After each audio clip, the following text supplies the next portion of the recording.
Wonderful husband, Bobby, is going to start the discussion on American government. Thank you, Eileen. I found two business cards in the floor up here this morning. I don't know if they're important, but I thought as a public service, one of them is for Linda, is a dental appointment in Mexico. Oh, wow. Okay. And the other one is a data protection wallet card. Oh, wow. So I take it that it must have been somebody else that dropped those, but I didn't want to throw them away. Okay. All right, if you look at your little handout here where we talk about continuing education, Civics Part 2, I'm going to handle some of it, and then Eileen's going to handle some of it. When we talk about the American government, our whole U.S. government is established by the federal Constitution. And what the Constitution does is it lays the groundwork or the structure, kind of like if you think about framing a house. Well, that's what the U.S. Constitution does. It frames our federal government in the sense that it sets up three branches of government, and then it tells the three branches of government how they must govern. It also, and this is very important to you folks, the U.S. Constitution is the reservoir of our individual rights.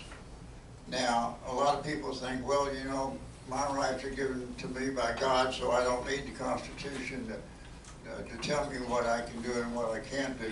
But basically what the founders of our country tried to do is they tried to list, as difficult as that might be, what personal fundamental rights that we have as citizens of the United States.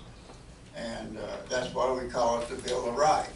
It's 10 of our most important rights. Now, just because something's not covered there doesn't mean it's still not a right, but they just tried to hit on the high points. There's no guarantee of privacy in the U.S. Constitution, but there is a constitutional provision in the Arizona Constitution that says you are entitled to privacy.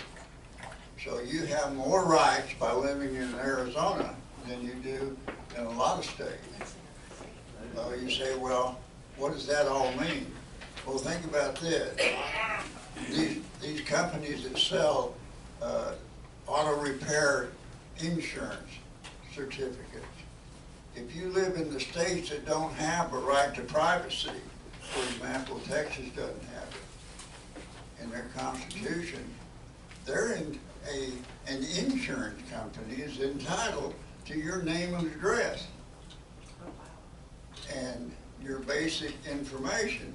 And once they have that, then you start getting contacted by it. But in Arizona, the insurance companies can't get to that because you're protected by by the Arizona Constitution. So that's something to think about. Okay, how do you change the U.S. Constitution? It's very, very difficult. And they did that on purpose. Basically, Congress has to get together and have what they call a national convention. And then that piece of work has to be ratified by the states.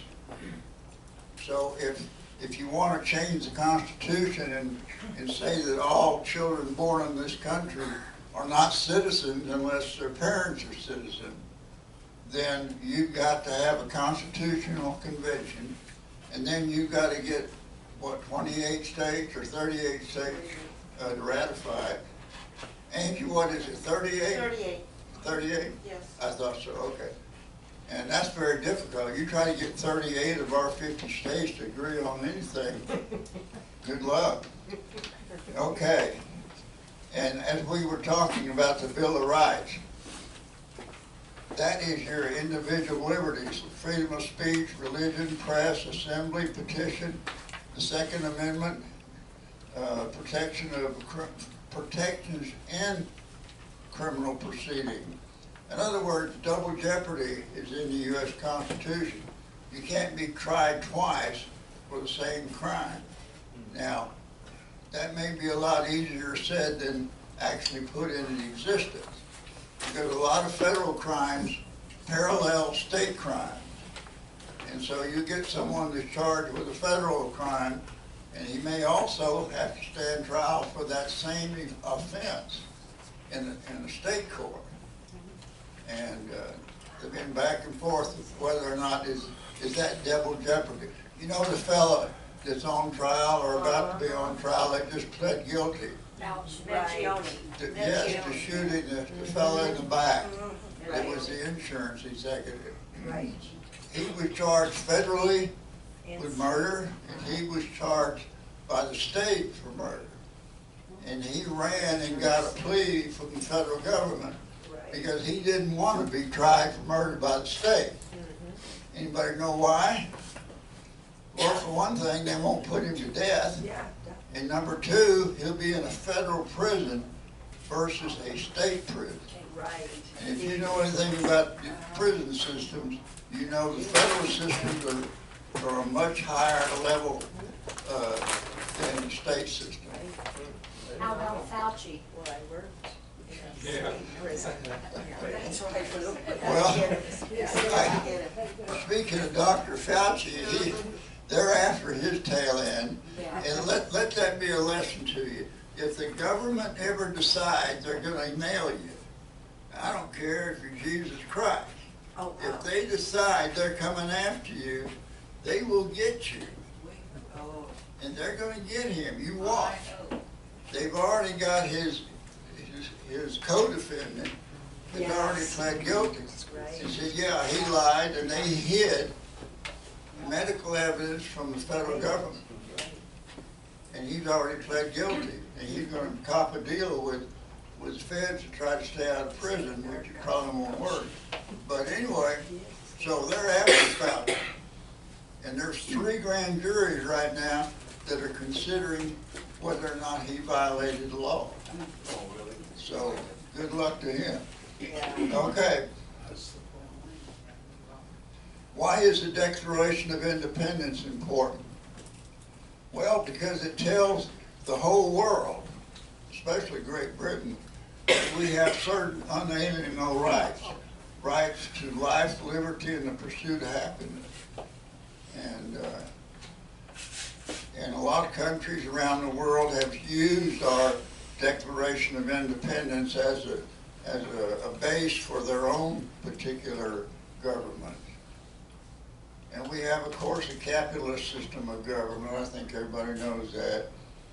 Well, we have it if we can keep it. Let me put it that way. All right. Now the system of government. We have in the U.S. Constitution 3 branches: the executive, the judicial, and the legislative. That pretty well speaks for itself. The legislative branch is what we call the U.S. Congress, and it's the one that actually passes the laws, it declares war, and it controls all our spending, and it also serves to confirm presidential appointments to the cabinet and so forth, and to judgeship. All your federal judges have to be approved by the Senate, and so that's important. And how many voting members do you have in the House of Representatives? Well, you have 435 representatives.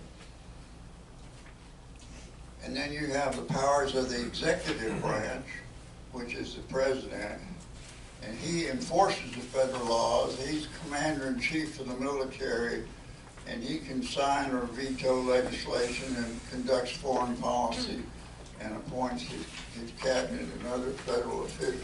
Bobby, can I ask a question? Yes, ma'am.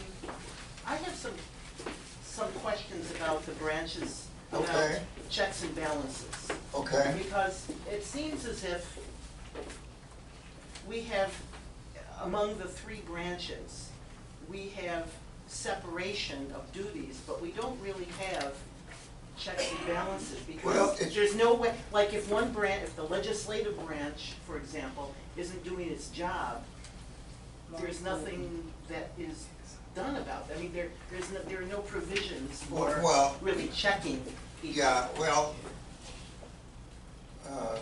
I agree. The legislation, the Congress itself is almost always in a roadblock.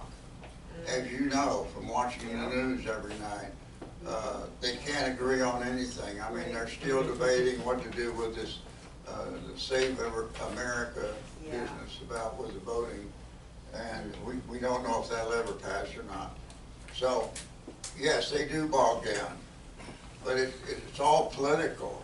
You know, you have the majority is Republican, but they don't have a vast majority. They only have a majority of a few, and because of that, they can't just pass every piece of legislation they want to. They have to get some Democrats to go along with it, and that's the difficult part. But they can't hold each other accountable. They hold themselves accountable, and if they don't, they don't. So it's not really checks and balances. What they have to do is be careful that they don't alienate the general public. Because if they alienate the general public, every 2 or every 4 years, they can get voted out of office. And that's happened in this past year. Several of them, 12 congressmen who have been serving in Congress for many years have been defeated in the primary. So that's quite a upset.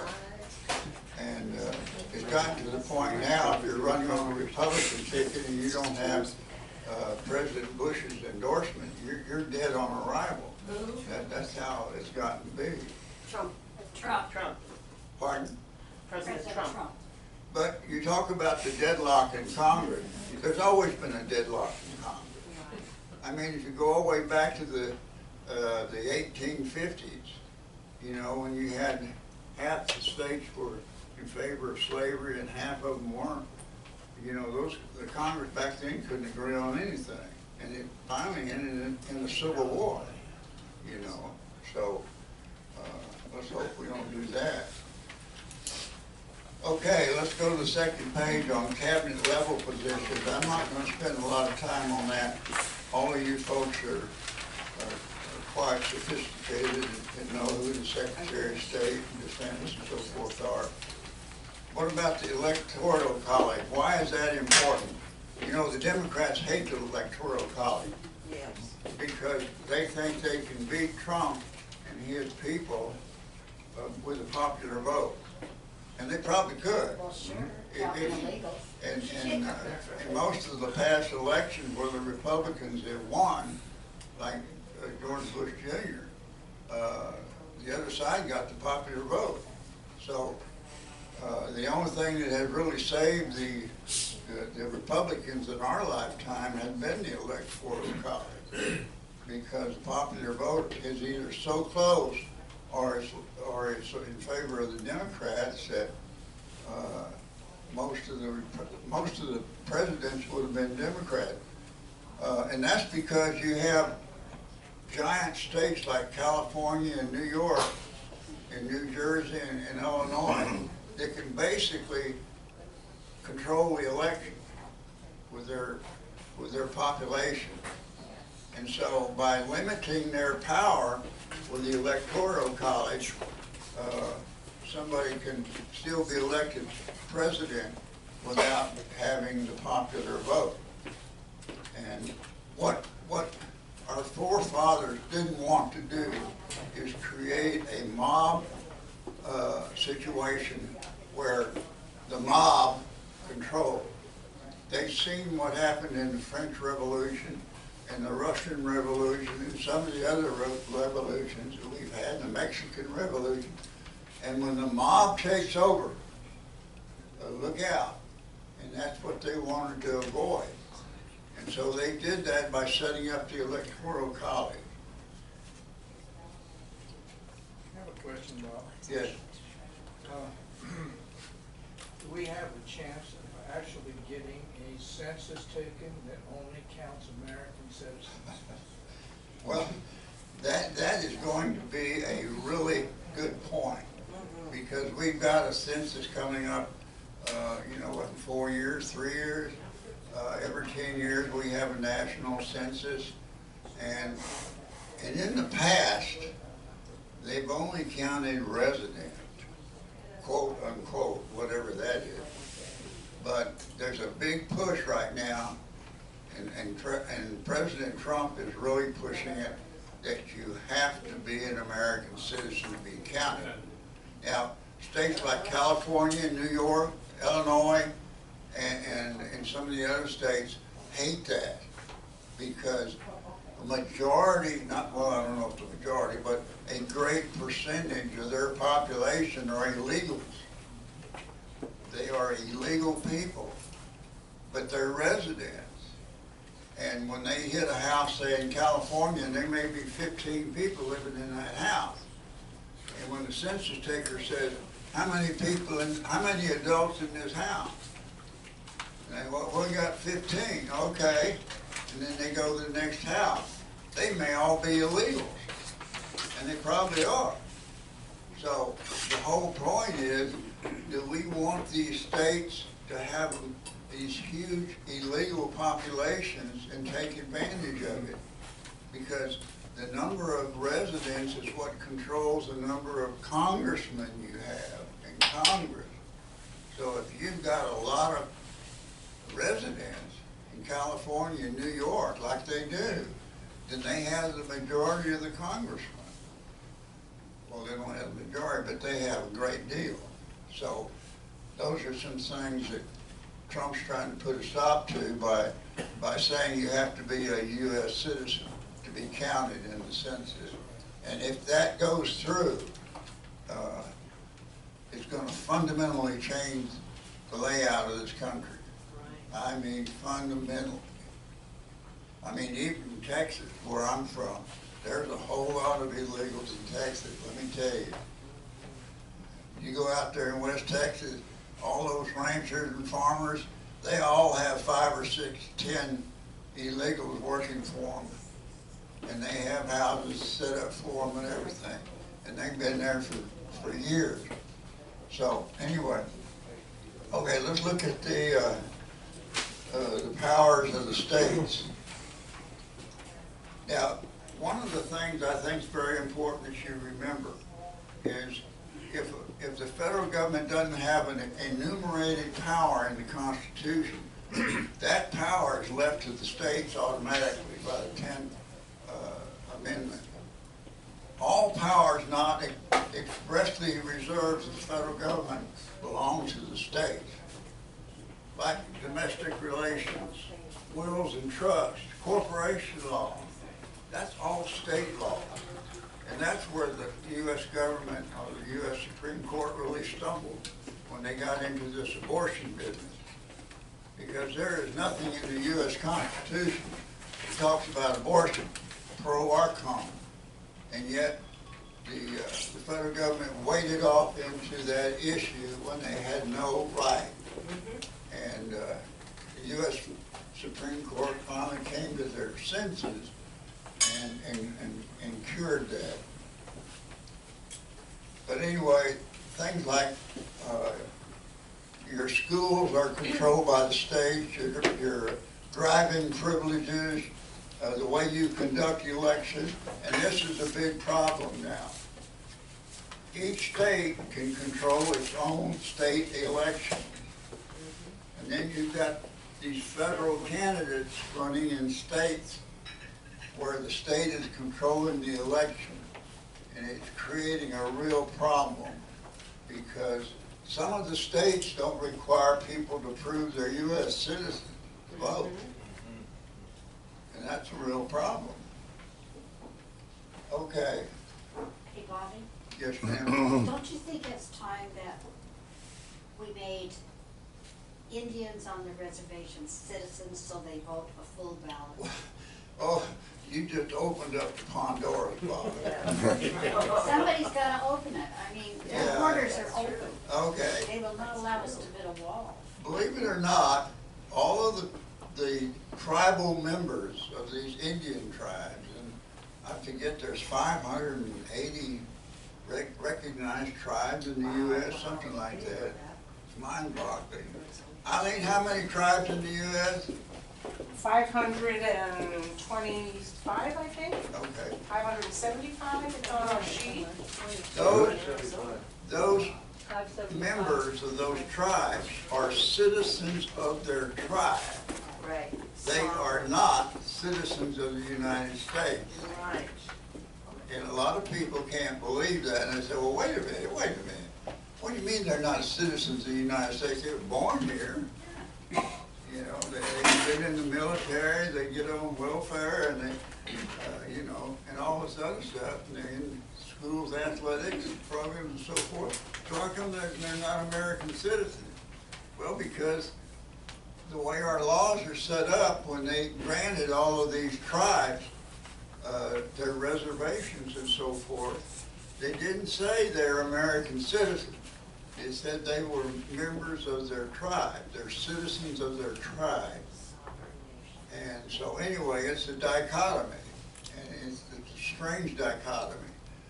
But, you know, we all kind of just go along with the program. So that's a problem too. But Bobby, I remember when, because they get a federal-only ballot.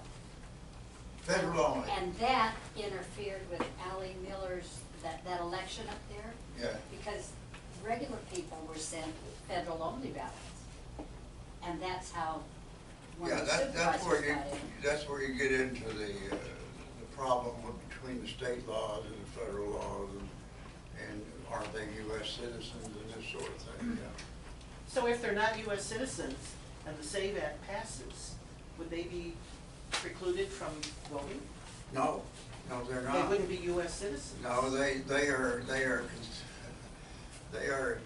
are under the treaty with the United States, and whatever that treaty sets out as their rights are their rights.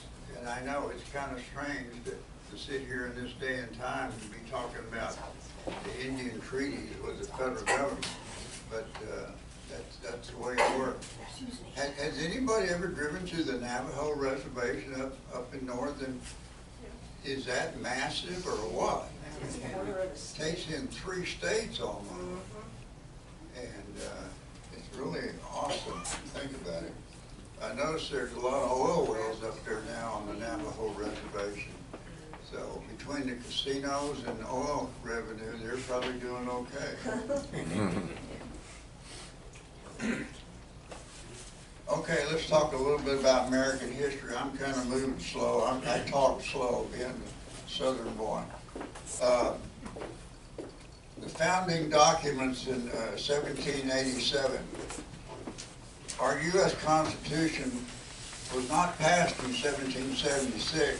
It was passed almost 10 years later, because they fought for about 10 years over what they call the Articles of Confederation, which didn't work. So they finally drafted and accepted the U.S. Constitution, but that was about 10 years later. And I'm not going to spend a whole lot of time talking about the Federalist Papers and Benjamin Franklin and James Madison and Alexander Hamilton. Most of you folks have studied those gentlemen in school. Eileen, do you want to talk about the American history? So, this is the recent American history and other important historical information.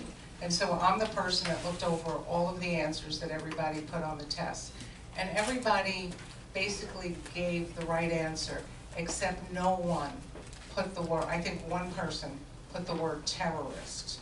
And we need to never forget, especially when we do a 9/11 celebration every year. Our country was attacked by terrorists.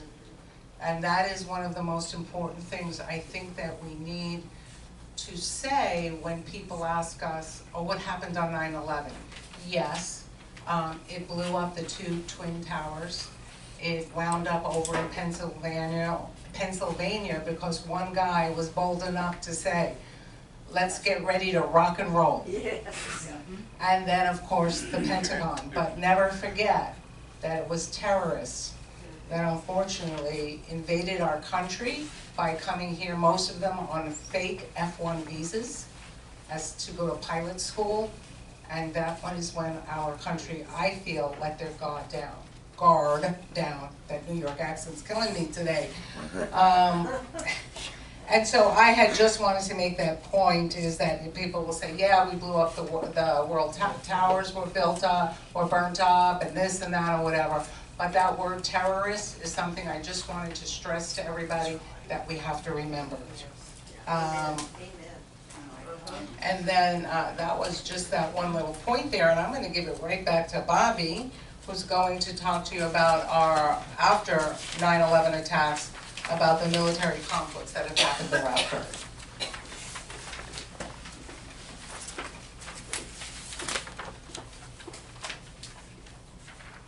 Well, we all know the 9/11 terrorist attack started a war in Afghanistan that went on for years and years. And then on top of that, we had to get involved in the Iraqi war, which went on.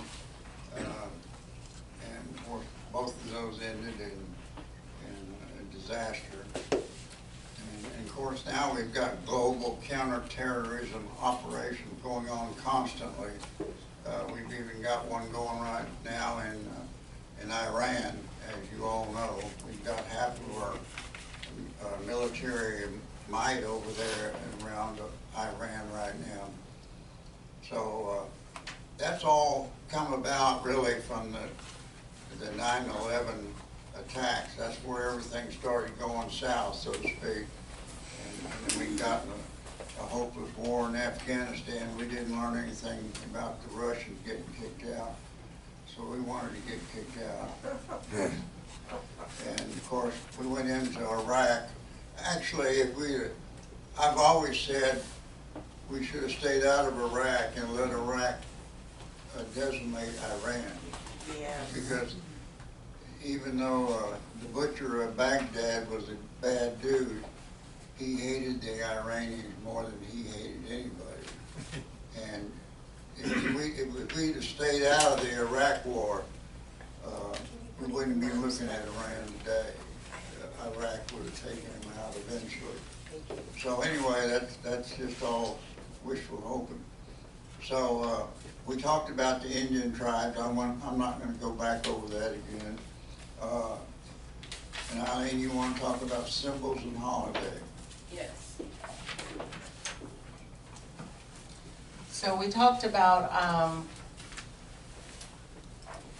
holidays, symbols. So the Statue of Liberty, folks, it's not in Washington, D.C. It's in the water. It's right there in the New York Harbor. It's not on Staten Island either. And in the New York Harbor, we have Liberty Island. If anyone ever has the opportunity to visit New York City, it is a wonderful thing to take the little ferry from New York City over to Liberty Island. I have been there once in all my years being there, because walking up those stairs, I could never do that now with my arthritis. It is something that I would encourage everyone, whoever goes to Manhattan, to take that little jaunt over there. What are the stripes and the stars? I was a little bit surprised that there was more than 10 people that did not know exactly what the stripes and the stars are on our flag. And that is the flag that we fly right over there. And so we all need to know that those stripes represent our original colonies. And those stars are every state that is in the United States. And at one time we had our beautiful Betsy Ross flag. And so our flag has now changed to where we are. We have a beautiful American flag, and I think it's very important that we must know what our flag represents. And we must know when we see that flag flying that we don't have the freedom we would have had if we didn't have those brave men and women that continue to stand up and fight for us and for our country. I probably will blub out pronouncing E pluribus unum, but that is out of many and one, and that was our first motto here in the United States. It's the nation's first motto. So, holidays. I love holidays. And so Bobby always like, how come like, you know when Thanksgiving is, it's not the same day of the month? And so I said, well, you know, when I went to elementary school, they taught us things like how to remember the calendar, like how to also remember what year is going to be a presidential election. Well, you can always remember that because that's always going to be on a leap year. And so there's just little things like that, and we know that Thanksgiving is always the fourth Thursday. And we know that Mother's Day, which is not a national holiday, but it should be, and so should Father's Day. And so some people felt that it should be, so maybe that, it made me feel really happy being a mom, a grandma, Bobby being a dad and a grandpa, that people believe that Mother's Day and Father's Day should be a national holiday, but they're not. We've had some national holidays that have been taken away from us, and we go from not having, way back when I was a kid, that we were off for George Washington, we were off for Abraham Lincoln, and we now have President's Day. Same thing, we have added Juneteenth. I don't remember exactly what that one replaced, but you know that Arizona was the last state in the nation that put Martin Luther King as a national holiday. And so my brother, the brother I don't speak to, he's kind of a racist too, and yet he's so much to the left. He was like, I can't believe that Arizona has one of the boogie woogies, and why we have to have Martin King Luther Day. But Martin King did a lot of wonderful things as well, and we cannot forget also his vision. And so I can understand that. And because we're getting close to the 12 o'clock hour, and I know we have to do the drawing, I had prepared a whole thing on the Arizona Revised Statutes. And the Arizona Revised Statutes are very, very important because people don't realize that they actually govern our everyday life. And you need to know your Arizona statutes, and you need to know them well, whether it be through your HOAs, for those of us that are involved politically. But if you don't mind, because I don't want to rush through that in 10 minutes, I'd like to put off the Arizona Revised State Statutes and do that maybe in October as a separate class. September we have a full calendar. We're completely booked for Town Hall Thursday, praise God.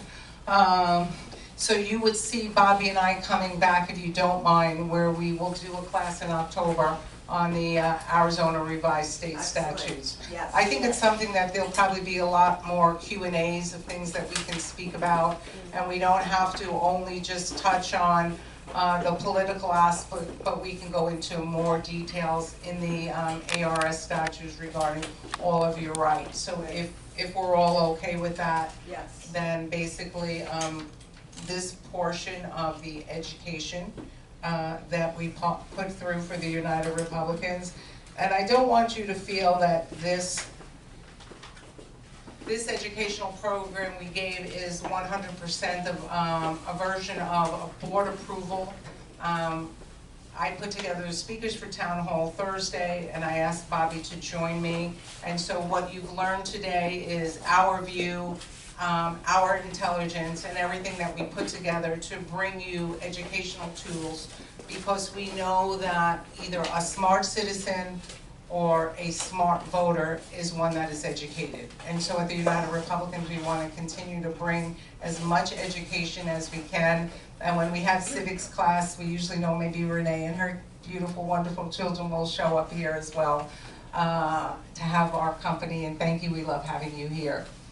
And so with that, I did want to touch back up on the things here that I didn't mention. And if anybody wants